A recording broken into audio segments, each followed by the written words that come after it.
Bueno, seguimos con la segunda parte, hoy 29 de julio, con el tema de toxicología genética. Les envío el enlace.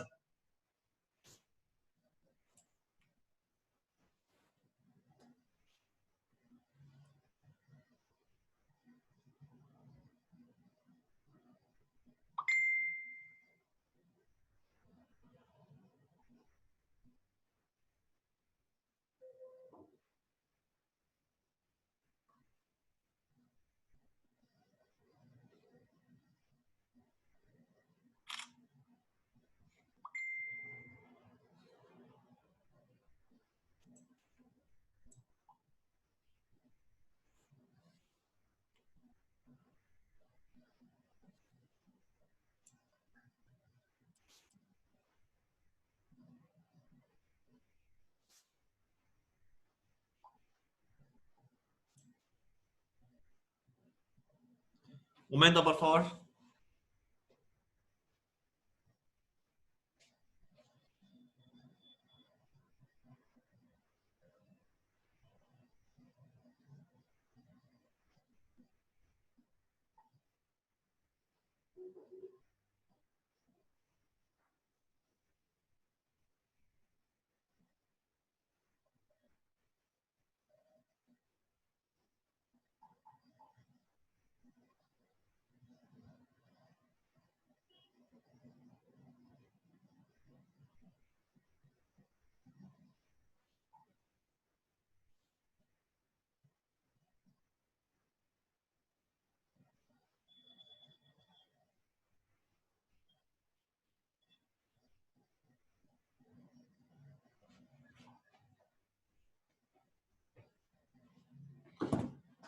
Ya.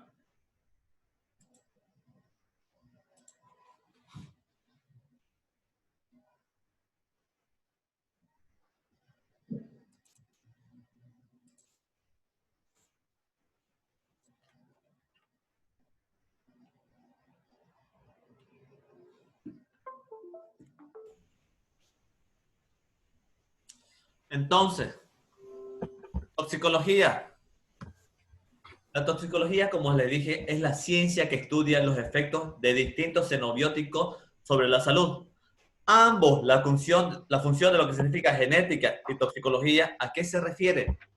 La genética toxicológica surge de la interacción de distintos o diversos conceptos sobre la genética y la toxicología. Ambas se fusionan para crear una nueva rama, se podría decir, para identificar y analizar la actividad de la gente sobre el material hereditario de los organismos vivos. Esa es la definición de toxicología genética. Alcances de la genética toxicológica. ¿A qué se refiere cuando hablamos de los alcances que tiene la genética toxicológica en nuestro medio? El efecto mutagénico de agentes químicos, físicos y biológicos. Vamos entonces a ver todo esto.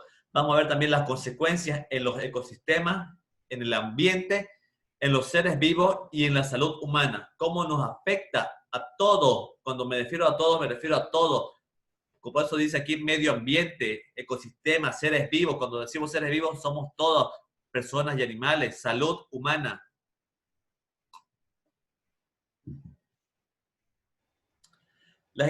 Aparte tenemos que ver que también investigaciones a qué tipo y a qué nivel vamos a ver los mecanismos de la mutagenidad que presenta, la clasificación del tipo y frecuencia de los desórdenes hereditarios. Vamos a ver la aplicación en sistemas de prueba para detectar, caracterizar mutágenos y los criterios para asesoramiento sobre riesgos de exposición a mutágenos. ¿Dónde surgió la genética tóxica? Se dio inicio con la exposición a metil isotiocianato de Bhopal, que se dio en India, ¿ya? Una fábrica de pesticidas en la Unión del Caribe, Dow Chemical, así era el nombre de la empresa, Dow Chemical. Esta es.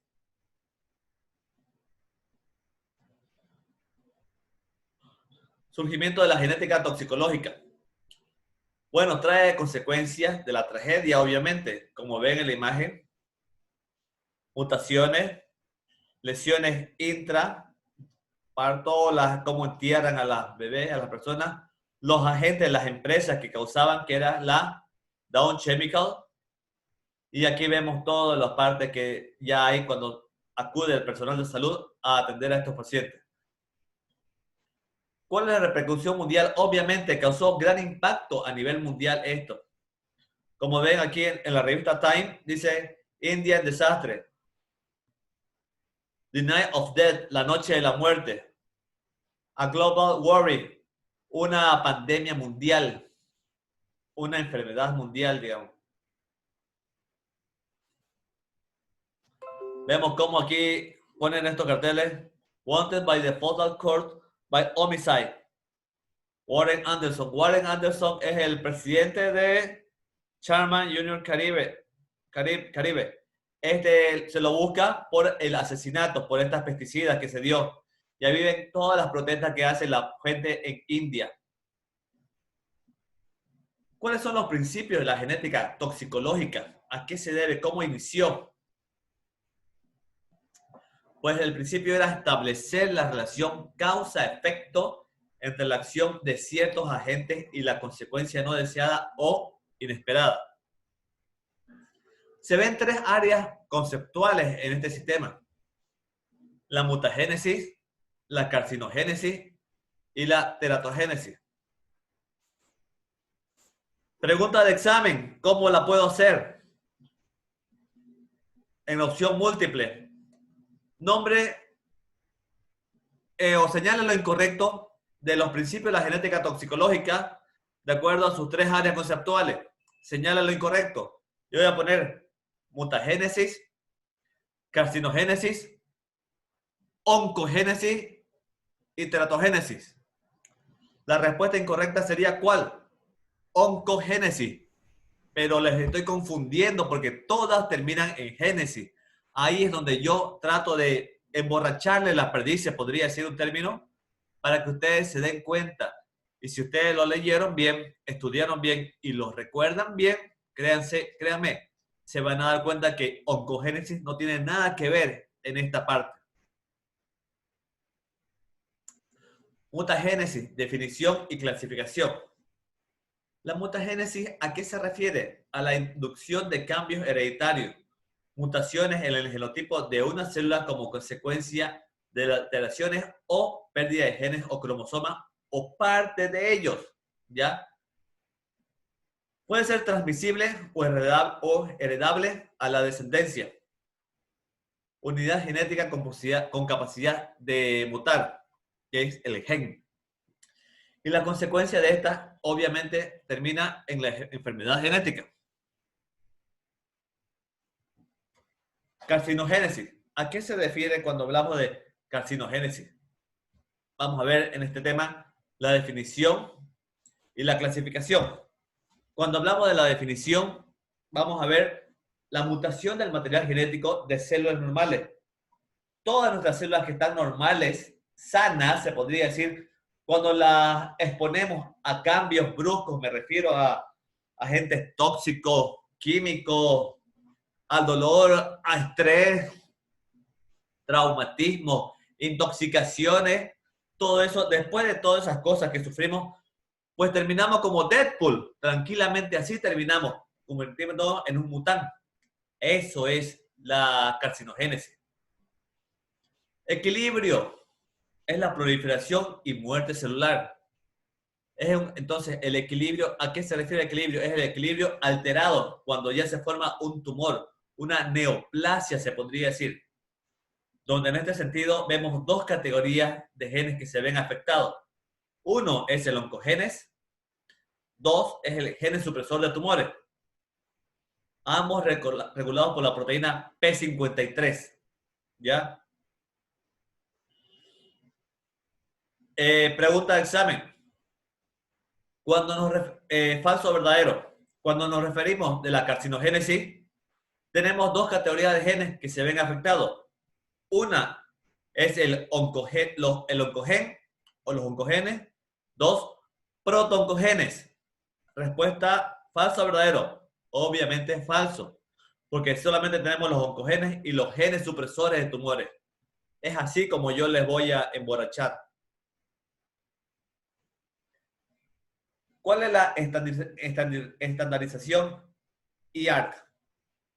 A esto se refiere a esto de acá, a la carcinogénesis. Es la definición carcinogénesis. Grupo 1 es el nivel de carcinogénesis carcinógeno. Ejemplos lo podemos encontrar en los asbestos, benceno y radiaciones ionizantes. Grupo 2A, probablemente carcinógeno, lo encontramos en el formaldehído y en el PCB.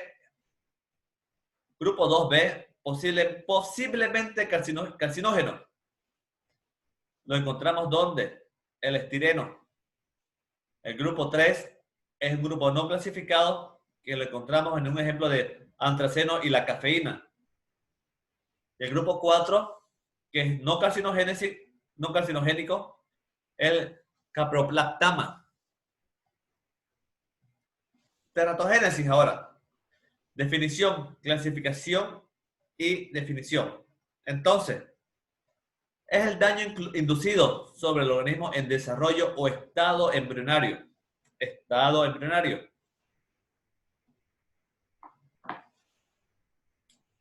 Teratógeno es el agente capaz de producir anomalías congénitas. Eso es el teratógeno. ¿Cuáles son las 4 anomalías de importancia clínica? Tenemos la malformación, la alteración, la displasia o la deformación. ¿Alguno de ustedes me podría dar un sinónimo de deformación?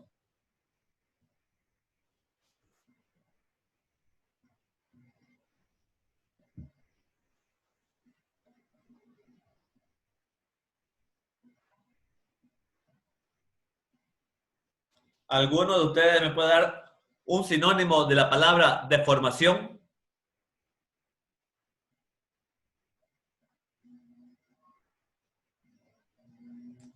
Ya.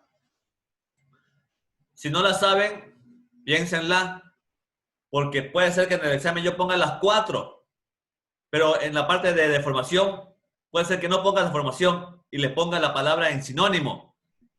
Así que si les hago una pregunta aquí en clase, no es por molestarle, es para que se den cuenta y busquen.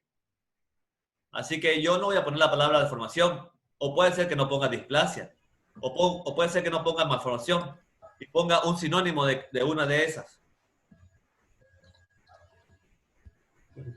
La clasificación. Doctor, de esto no creo que no algo tan grave, porque sinónimo de algo de una alteración, ¿no? Claro, por eso les digo, Una deformidad solo. se puede ser una mutación, una deformación.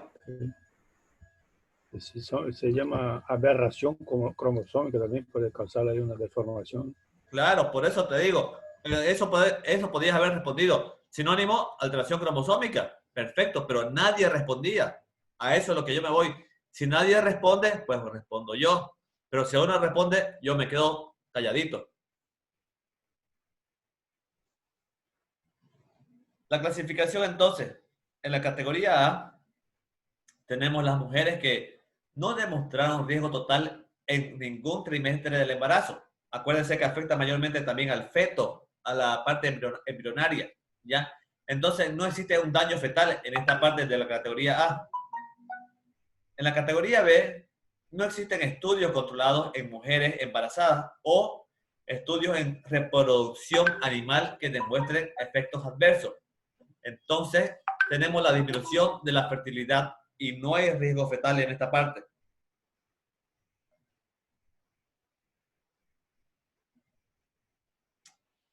Categoría C. Animales han revelado efectos adversos en el feto y no hay estudios controlados en mujeres. ¿A qué se refiere esto? Que acá el riesgo es potencial para el feto. Hay bastante riesgo en el feto en esta parte de acá. Categoría D. Los beneficios de su uso en embarazada podrían ser aceptables pese a este riesgo, embarazada, y podrían ser aceptables pese a este riesgo cuando estas drogas seguras no pueden ser empleadas o no sean efectivas. Aquí hay evidencia positiva, perdón, de riesgo fetal en el humano. Ya hay riesgo total aquí.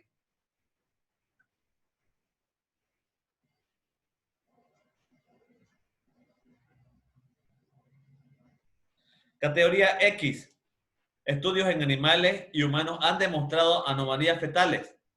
El uso de estas drogas en la mujer embarazada, sobrepasa cualquier beneficio y la droga está contraindicada. Aquí sí o sí hay daño fetal.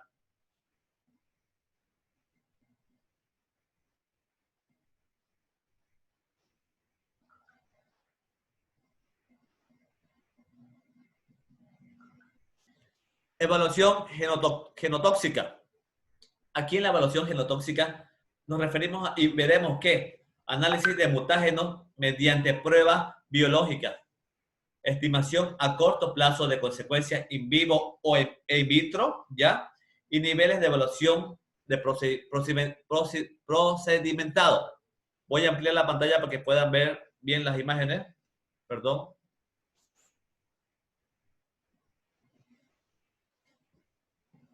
Ya. Entonces, como le digo, veremos los análisis de mutágenos mediante pruebas biológicas, estimación a corto plazo de consecuencias in vivo e in vitro y niveles de evaluación procedimentado. En esta parte, nivel primario, vemos la detección de las mutaciones puntuales. Vemos ensayos en procariotas, test de Ames que ve la frecuencia del reservorio en Staphylococcus typhimurium. A nivel secundario, veremos determinar el daño genético en líneas celulares establecidas, o sea, en cultivos celulares, como ser en linfocitos de sangre periférica. En esta parte hay una frecuencia de aberraciones cromosómicas. Ya hay alteraciones cromosómicas a este nivel. Hay un intercambio de cromátidas hermanas. Hay un retardo de la anafase, acuérdense de embrio, y el test de micronúcleo, ¿ya? En el nivel terciario hay exposiciones laborales, ocupacionales, accidentales o medicamentosas, como ser plantas, animales, humanos. Aquí ya es la parte in vivo. Es igual al nivel secundario, a esto. Y el nivel terciario, veremos un análisis prospectivo y retrospectivo, ¿ya? Un análisis prospectivo hacia adelante, retrospectivo para ver qué fue lo que pasó en poblaciones expuestas con un nivel terciario. Este nivel terciario es idéntico al nivel terciario. También en la parte de los ejemplos veremos que es idéntico al nivel secundario, pero con seguimiento a largo plazo. Ejemplo, estudio de poblaciones humanas sometidas a irradiación aguda, como ser Hiroshima y Nagasaki. ¿Se acuerdan, no, de Hiroshima y Nagasaki? Drosofilia, melanogaster,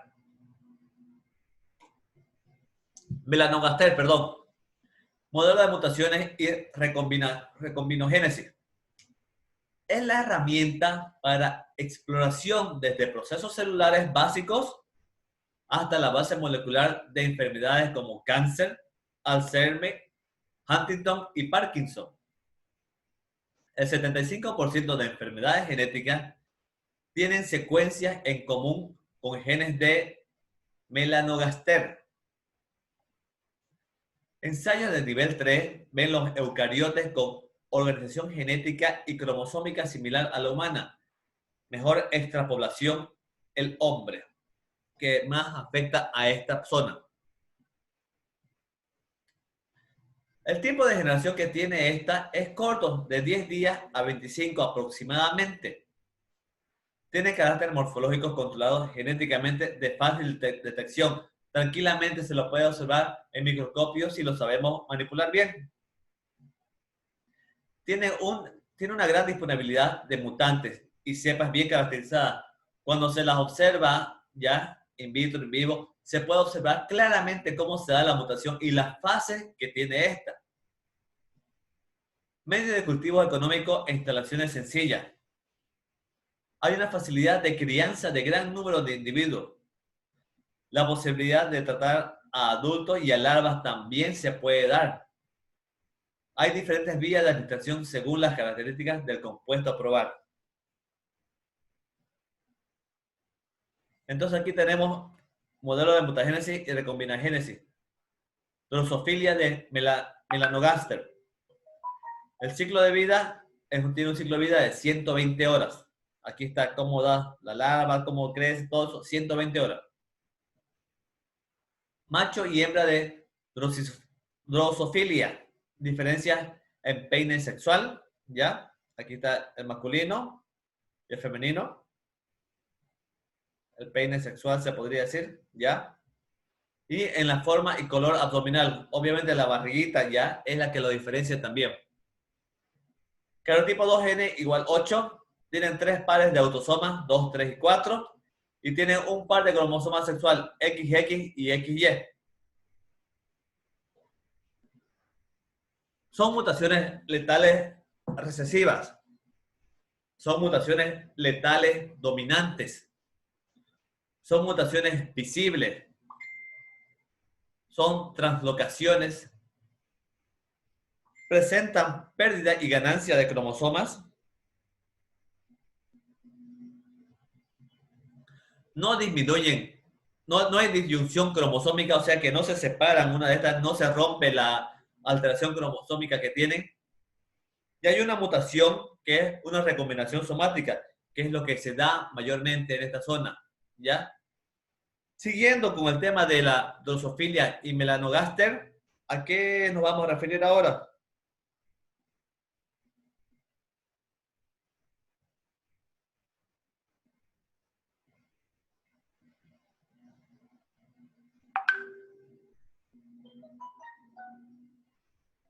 Perdón, un momento, perdón. Hola. Amor. Amor. ¿Qué? Estoy en clase, mi amorcito. Hola, amor. Vamos, tranquila, ya no.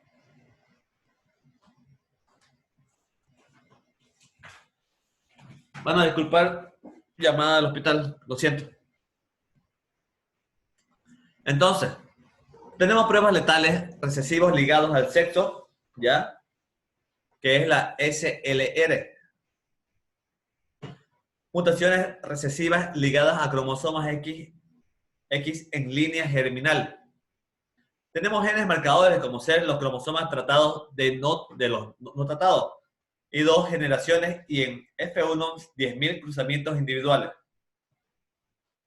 Dentro de esta prueba de letales recesivas ligados al sexo, con la abreviación SLRL, tenemos de baja sensibilidad y de alta especificidad. El SLRL negativo es poco significativo, no tiene mucha validez. Y el SLR positivo tiene una frecuencia aumentada mayor a 5 veces respecto al control. Esto da mutágeno trans específico, probablemente carcinógeno, se da en mamíferos.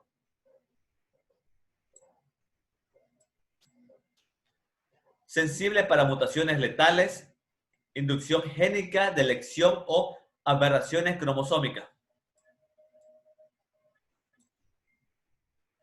Prueba de no disyunción en cromosomas sexuales. Prueba de no disyunción en cromosomas sexuales. Con la abreviatura ND, de no disyunción. En vivo en células germinales masculinas de mamíferos. Tiene un bajo número de óvulos disponibles. O sea, no se prefiere este tema. Esta parte, perdón. Producto de no disyunción de cromosomas sexuales viables y fácilmente identificables, machos que son 0 y hembras que son XXY. El sistema de detección de no disyunción se da en Traut, lo dice Traut en el año 1970. Cuando vemos los ensayos semiselectivos, cepas indicadoras que facilitan la clasificación para el estudio de ¿qué? De anapleudias.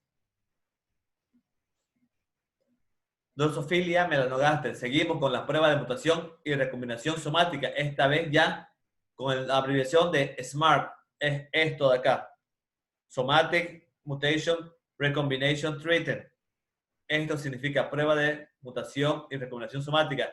Es la abreviatura en inglés, SMART. Esta es la inducción de mutación y recombinación en línea somática.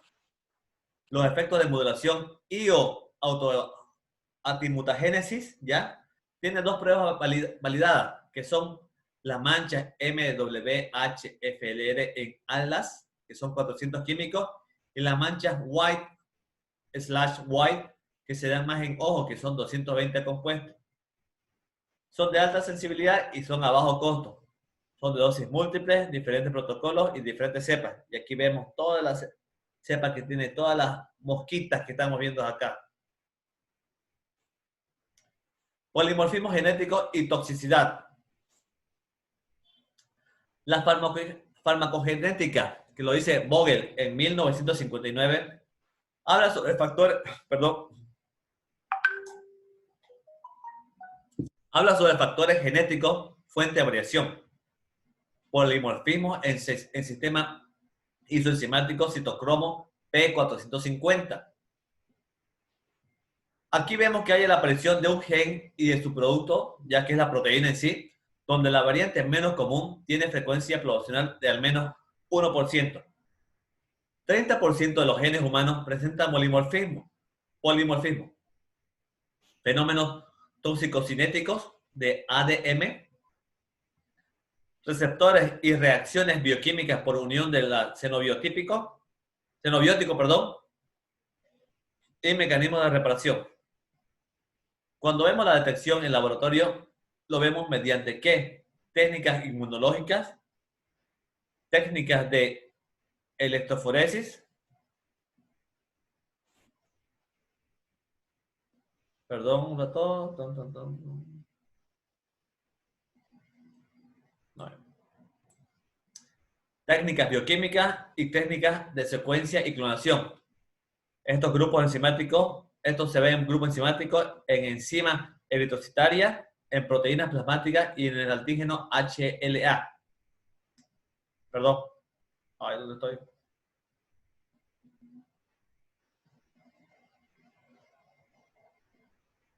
Ok. Le voy a enviar nuevo enlace por si acaso, chicos, ya se cumplió el tiempo.